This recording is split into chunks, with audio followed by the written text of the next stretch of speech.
akhirnya Rosid, sahabat hidup berkajian yang dimuliakan oleh Allah, itu memang di lapangan masyarakat itu di dalam mengambil solusi, cari solusi, itu mayoritas itu kebanyakan itu pragmatis, artinya pragmatis, yang penting waras, yang penting barangku yang hilang bisa ketemu, tidak mikir yang lain.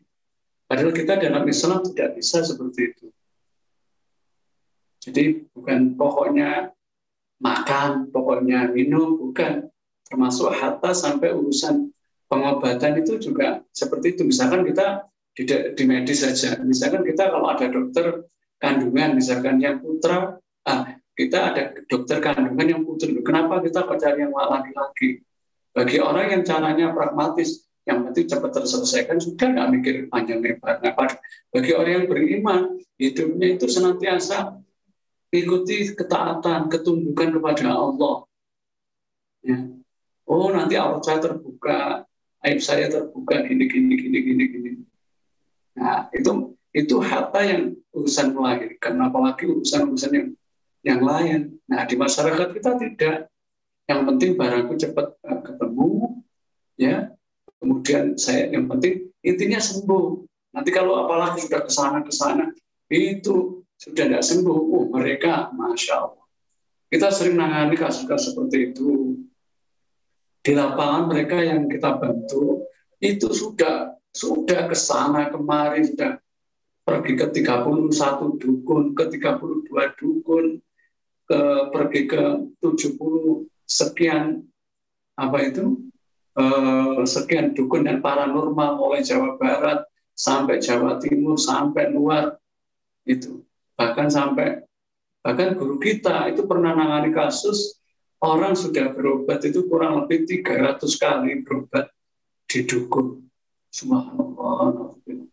Karena apa ya? Karena ujung-ujungnya memang seperti itu kan, karena pemahaman. Orang akan berbuat, orang akan bertindak itu sesuai dengan pemahamannya. Kalau pemahamannya tentang Islam, tentang kepribadian Islam, tentang itu, mesti orang akan cari bagaimana yang Allah ridho. Itu pasti jawabnya gitu, bukan sekedar berobat.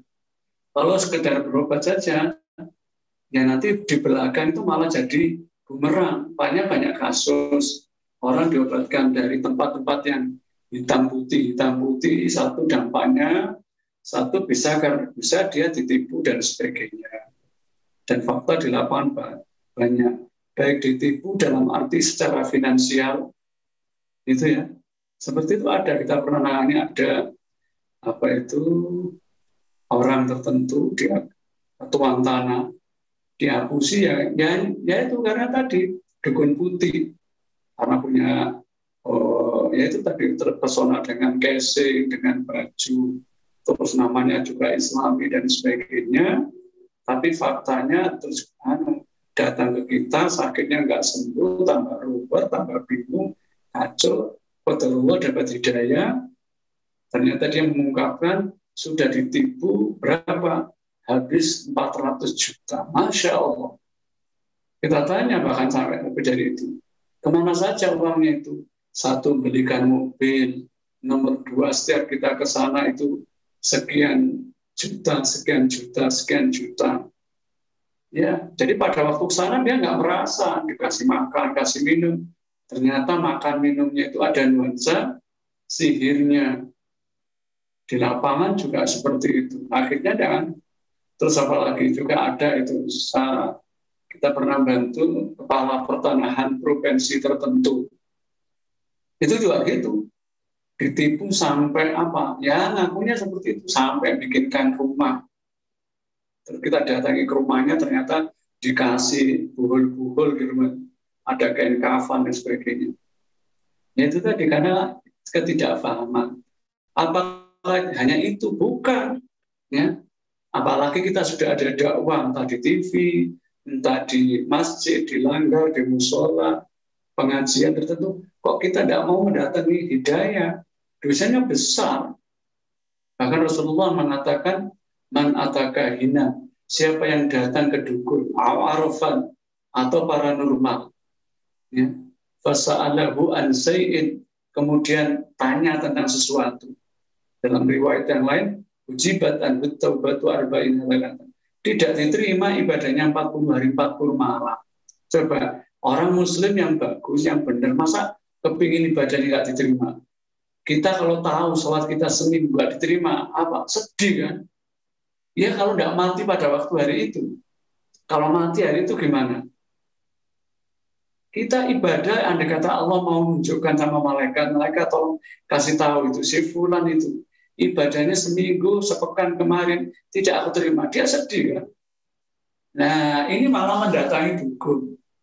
Yang resikonya tidak diterima ibadahnya 40 hari, 40 malam.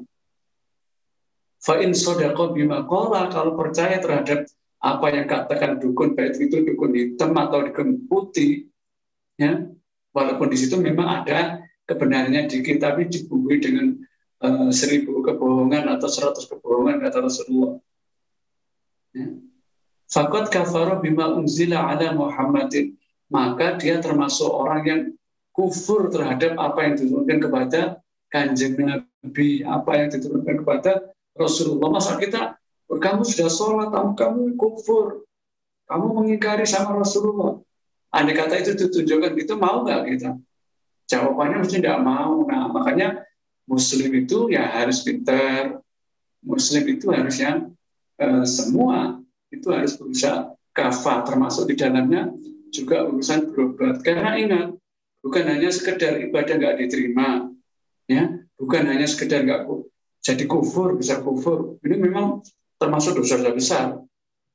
Tetapi dampak di belakang hari, orang yang sering ke dukun, ke paranormal, atau dukun hitam atau putih, itu dampaknya ke keluarga, bahkan ngefek ke anak cucu itu ngefek bagi orang tertentu. Apa kaitannya? Ya mungkin karena bukan tidak membidangi di bidangnya. Kalau memang mereka tahasus di situ banyak, hampir orang yang sering kedatang ke dukun paranormal itu hidupnya pasti sengsara, tidak bahagia. Itu sudah pasti. Kenapa? Karena di situ ada nuansa kolaborasi dengan setan, dengan bangsa jin, walaupun mungkin tidak secara langsung seperti itu. Jadi dampaknya Masya Allah